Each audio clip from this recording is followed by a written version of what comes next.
Now we are going to talk about it further in details. Journalist Javed Rana is joining us from the Pakistani capital to discuss the latest regional developments in the wake of the Iranian attacks on Israel. Mr. Rana, once again, thank you so much for joining us here on A News. Let's start by talking about the situation that is unfolding upon the Iranian attacks on the Israel. What are the Iran's strategic objectives behind launching its largest missile attack on Israel, and how does it fit into the broader regional context? I think, to begin with, Iran was under intense pressure from domestic constituency, and more importantly, after the assassination of Hezbollah chief. I think things had changed dramatically because there was a lot of propaganda, there was a lot of talk about that Iran perhaps is not caring about their fellow Shia from the Lebanon who are being used as a foot soldier. I think that was one of the key reasons that Iran had to retaliate, because Iran was exercising what it calls a strategic patience. But now the pressure was very intense, and had Iran not retaliated, I think Israel would have gone one step ahead. It might have gone for another attack on Iran, and it could have possibly killed Iran's supreme leader, because he was also in hiding after the assassination of Hezbollah chief. So I think in that context, this retaliation happened last night, which is extremely important in the sense that Iran has used these ballistic missiles, and they call it as a hypersonic missiles. Now it seems that the apartheid state of Israel is hiding, concealing lot of losses that that these missiles caused. Iran has been claiming, and I think it makes a lot of sense also, that they have managed to damage or destroy at least 3 military bases. And then now Americans have been claiming, Israel has been claiming that most of the missiles out of 180 units, most of them have been countered through the anti-missile shield that Israel has put in place. Iron Dome, I think that the situation on the ground, it seems altogether different. I have seen some of the pictures, some of the videos, which indicates that the dozens of ballistic missiles are falling onto the Israeli land. That indicates that Iran has a success story, to celebrate. And I think because of this reason, last night attacks, now the strategic situation seems to be fast changing in the region. Israel had an edge just before the last night. It was carrying out more and more attacks. It made ground incursions into the southern Lebanon, and it was claiming that they are destroying the Hezbollah's tunnels.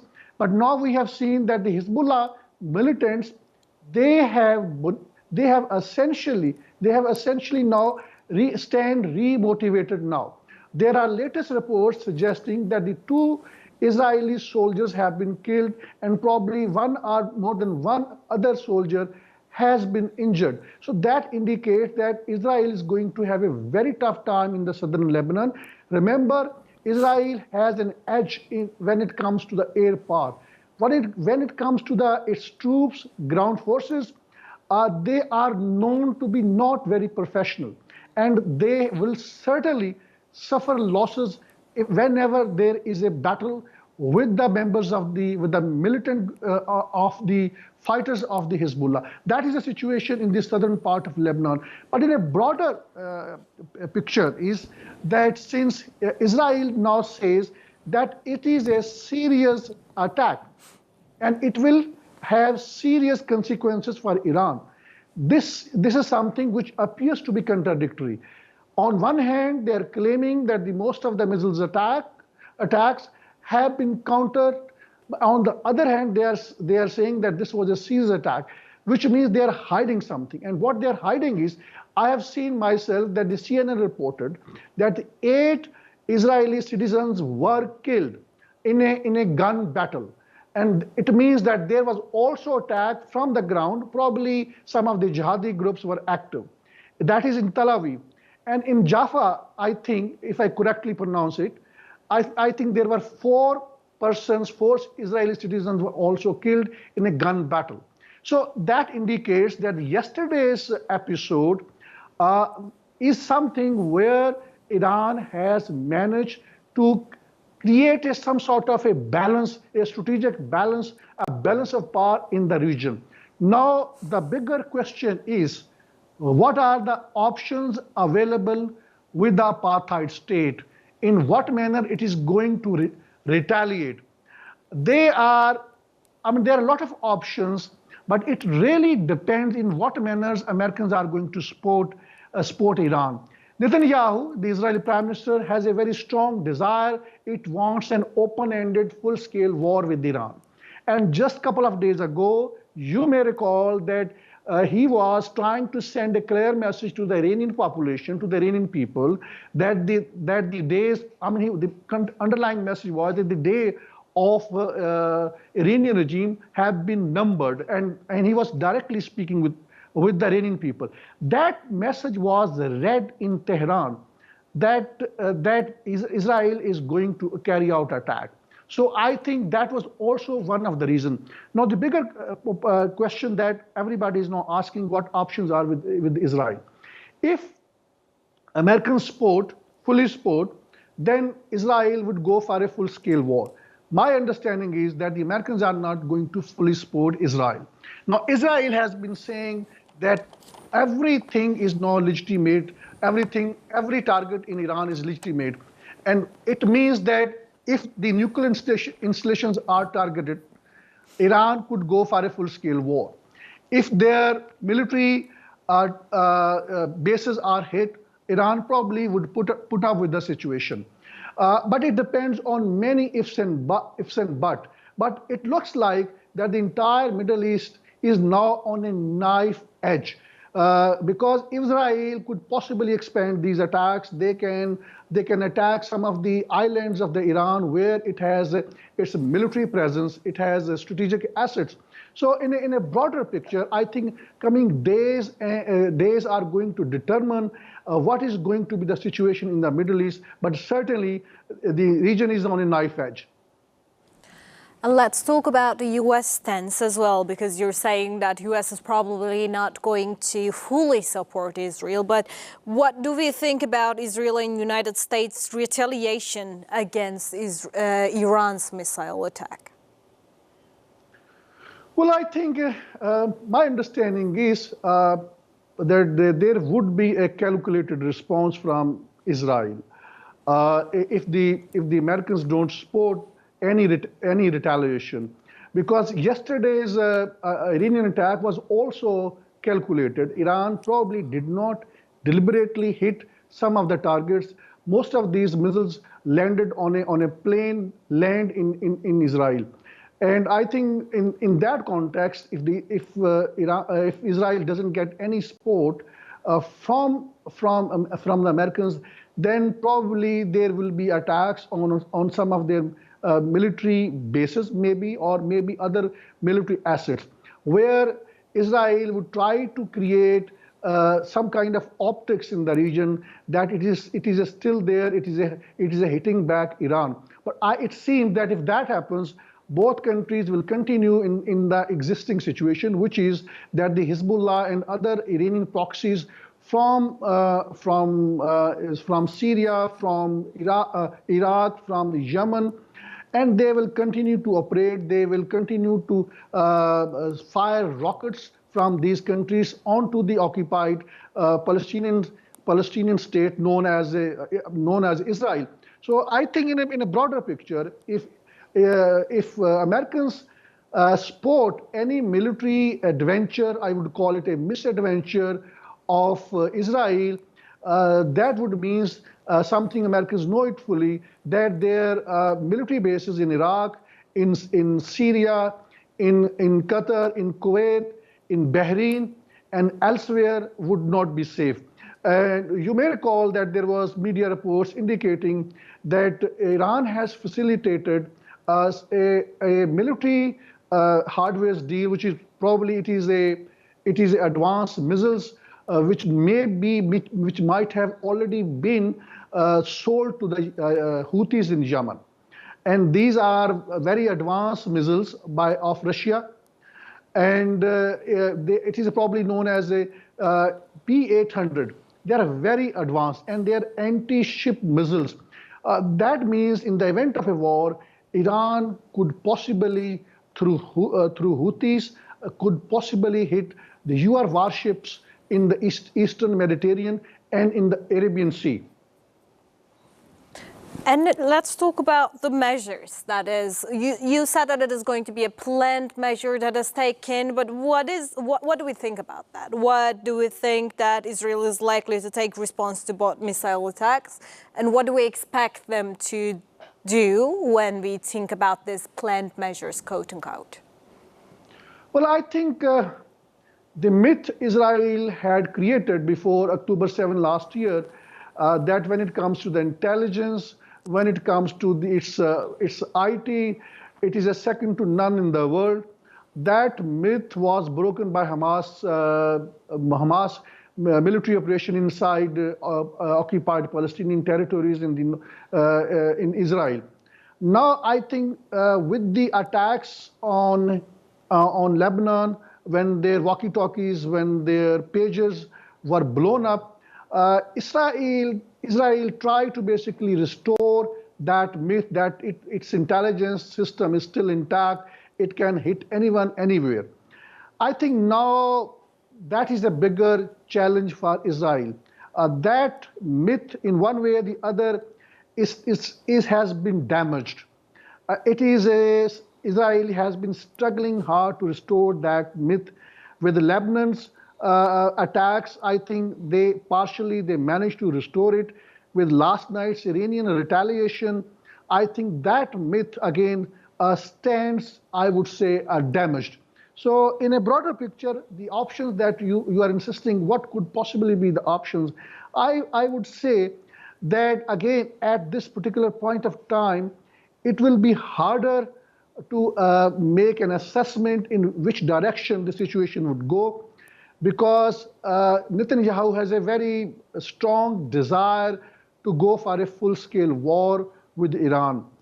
I really doubt Americans would not support any that kind of adventure. And if that doesn't happen, Israel's so-called retaliation would be limited, would be more an attempt to create optics that it can hit back Iran. And Iran probably, if that happens, if there is limited retaliation, Iran probably would tolerate it, would put up with the situation, though we have heard a lot of rhetoric from the Revolutionary Guards that if there is a retaliation from Israel, Iran would crush Israel.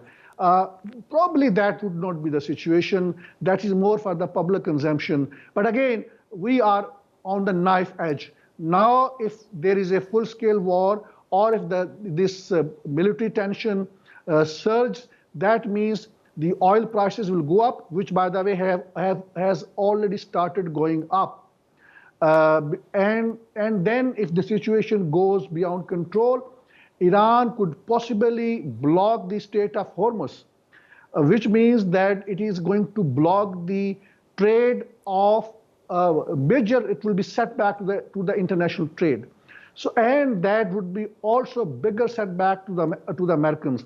So I think that would be any full-scale war would be a recipe for disaster, not only for Israel but also for the Europe and the Americans.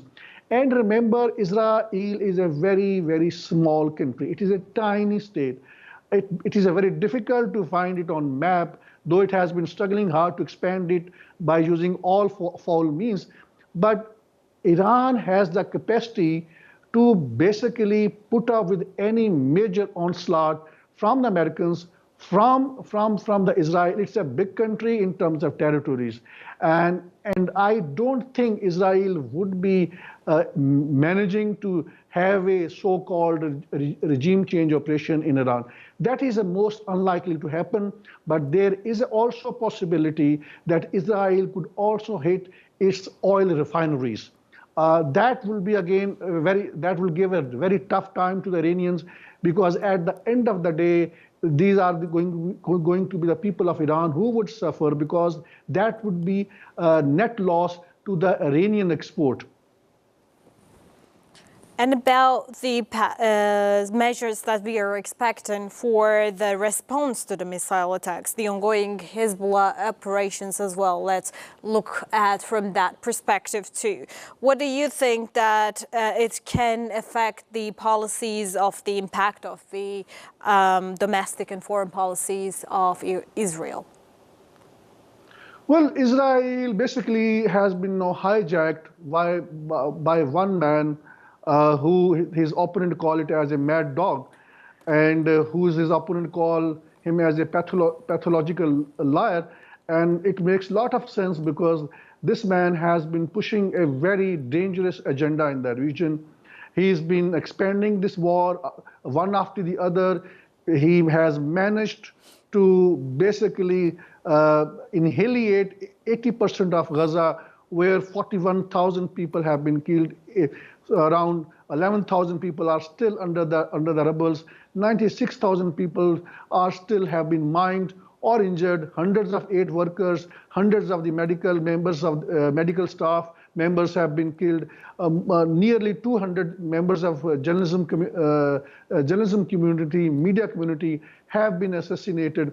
So now it has, and then it has expanded its war in the occupied West Bank, and now in the Lebanon, part of which it has occupied. So I think it is a very, very terrible situation we are going through. And Israeli Prime Minister Netanyahu, yes, he has a success story to the extent that he's prolonging his stay in power, because as long as he's the Prime Minister, the corruption inquiries against him would remain practically suspended. That would mean that the inquiry against him, that as to why his government failed to basically detect in advance about Hamas military operation on October 7 last year, I think he will have to respond those questions. So he has successfully managed it. Now I think the last part of his expansionist agenda is obviously Iran, because he believes that as long as Iran is there, these all proxies like Hezbollah, they will continue to operate against Israel.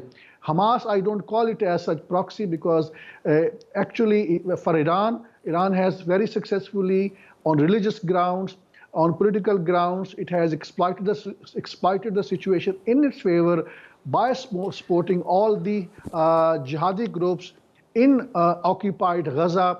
It has been supporting Hamas since long with the weapons, and it has been providing all kind of political support. So I think it has generated a positive view about Iran at a time when no other Muslim country, as a matter of fact, has been meaningful. Is not meaningfully providing any support to the Palestinians. It's just Iran which is providing a meaningful support to the Palestinians at the heart of the entire conflict, at the heart of the entire war. It is the Palestine, it is the occupation which has been at the heart of the entire problem, and that is what Netanyahu doesn't want anybody to talk about, because he has been saying time and again, Iran is the problem. Iran is not the problem. It is the occupation, illegal occupation of Palestinian land is the problem. As long as he continues to occupy Palestinian lands, I don't foresee a secure Israel. That there will be a greater sense of insecurity in days and in weeks and months and years to come if the Palestinian issue is not resolved as per the wishes of the Palestinian people. Well, you are in Islamabad, in Pakistan's capital. Let's talk about that as well, because Iran and Pakistan are neighbors. So what is the atmosphere is there? What was the atmosphere what was the reaction that came from Pakistan when the attack happened from Iran? Well, the government here in Pakistan is, frankly speaking, is a compromised onto the Palestinian cause. They make a lot of hue and cry. They condemned it. But again, they have not been able to provide any meaningful support to a Palestinian cause at a diplomatic level. Let's not talk about other measures which people do expect, but they have not been able to do anything meaningful. Just 2 days ago, when there was assassination of Hezbollah's chief, there was a serious attempt from the protesters in Pakistan's mega city of Karachi. They tried to force their entry towards the U.S. Consulate General.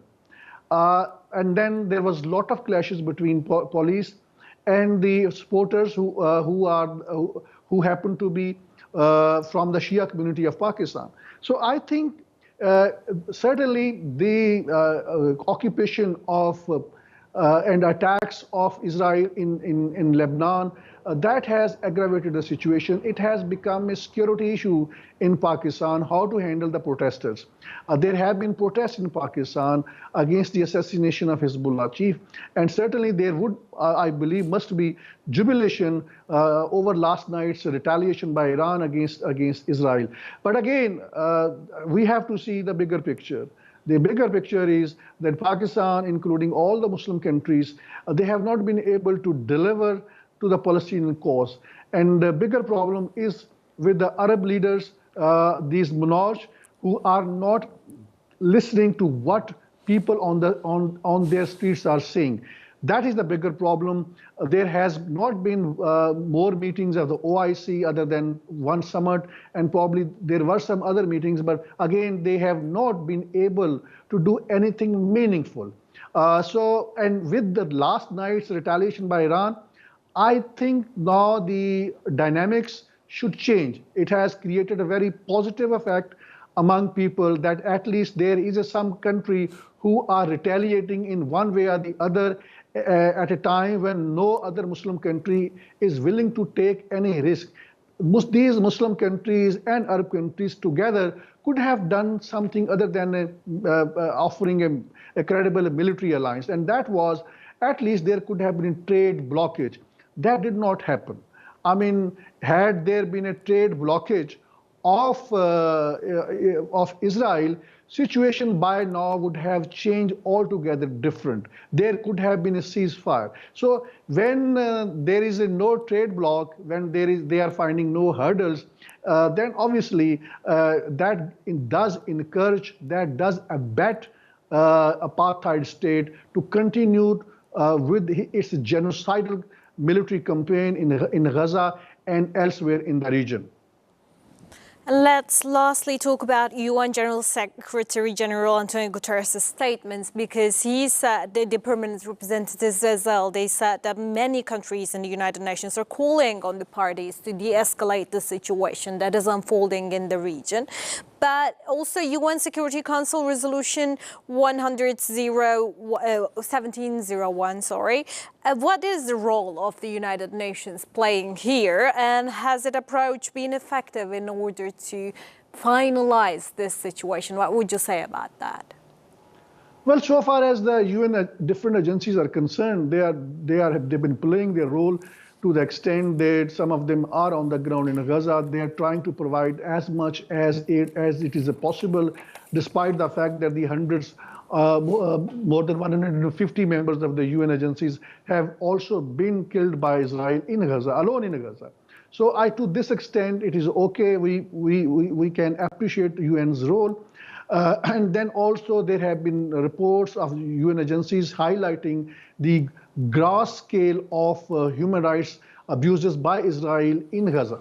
So to this extent, I think one can appreciate UN's role. But in a broader picture, I think also we have to see the role of UN Security Council.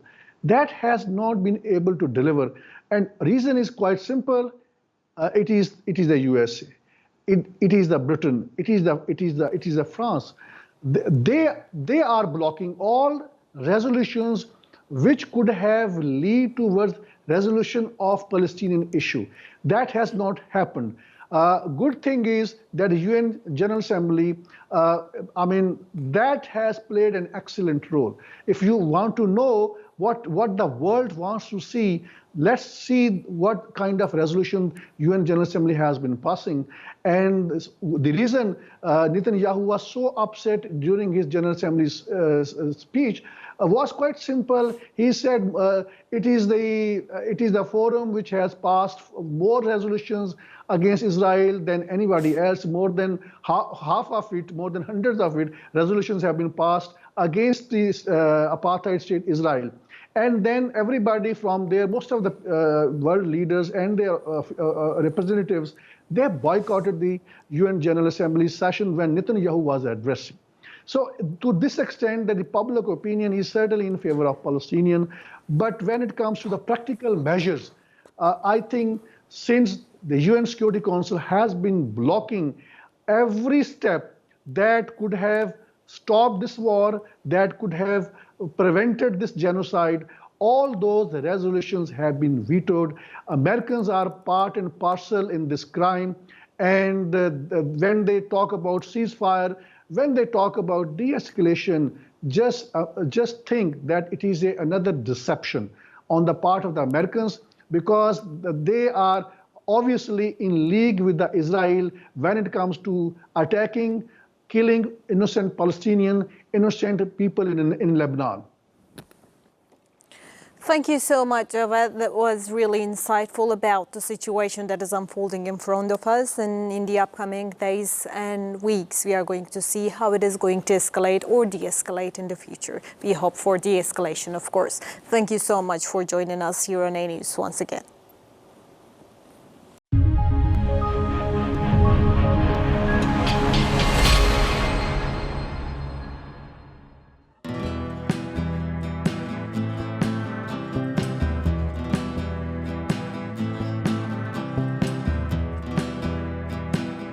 The growing tide of anti-Israel sentiments.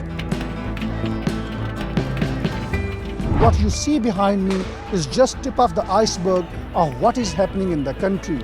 More than half of $52 billion black CIA budget is spent on espionage network in Pakistan. How would you handle it? The US has looked upon Pakistan as an ally at one point and then as an enemy at the same time. That is going to be the first legal reason on the basis of which he is going to be instantly ousted by the Supreme Court of Pakistan. Joining us live, Javed Rana, who's an expert on politics and geostrategic issues. In the world politics, which is not being driven by any moral principle, it is being driven by the hard geostrategic realities. In a broader picture, more countries would aspire to have nuclear weapons.